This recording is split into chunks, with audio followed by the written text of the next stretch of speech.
Mas maginhawa at maayos na biyahe ang aasahan ng mga pasahero sa Ninoy Aquino International Airport sa darating na undas.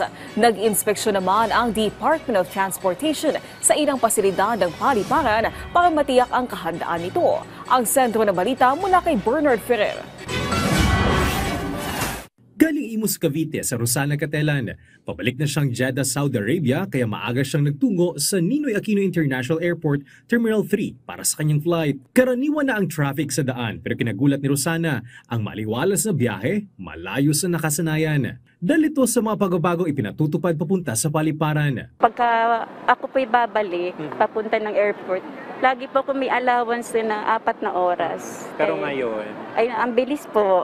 Praise God. Isa pa sa kinatuwa ni Rosana ang launch ng pamahalaan para sa mga tinaguriang bagong bayani, ang Overseas Filipino Workers. First time ko po nakakain doon. Talaga naman pong bukod na sa masarap, convenient ba na makapagpahinga ka, makarelax. Kapansin-pansin din ang mahigit 500 kiosk na nakalagay sa paliparan upang mapabilis ang check-in process at iba pang serbisyo para sa mga pasahero. Isa ito sa mga personal na tiningnan ni Department of Transportation Acting Secretary Giovanni Lopez kasama si NNIC President Ramon Ang. Bahagi ito ng pagsisiguro ng DOTR at NNIC sa kahanda ng NAIA sa inaasahang pagdagsa ng mga pasahero ngayong undas. Nag-aantay na po tayo for more than 3 decades na magandang paliparan na sinasabi natin world-class airport. Unting-unti na po nangyayari yan. Wala nang traffic ang kalye papunta sa airport, number 1. Wala nang traffic ang departure and arrival curbside. Number 3, mabilis ang check-in ng airline. On-time schedule ng mga flight. At napakalamig ng aircon, kaya naka-jacket ako.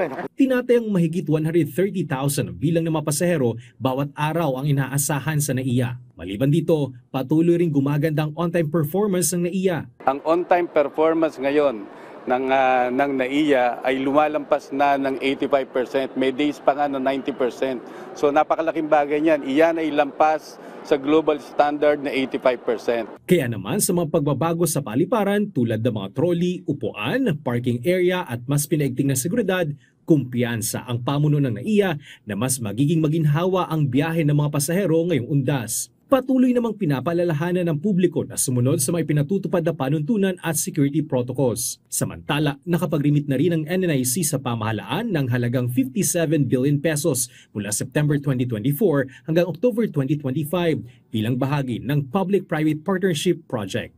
Bernard Ferrer para sa Pambansang TV sa Bagong Pilipinas.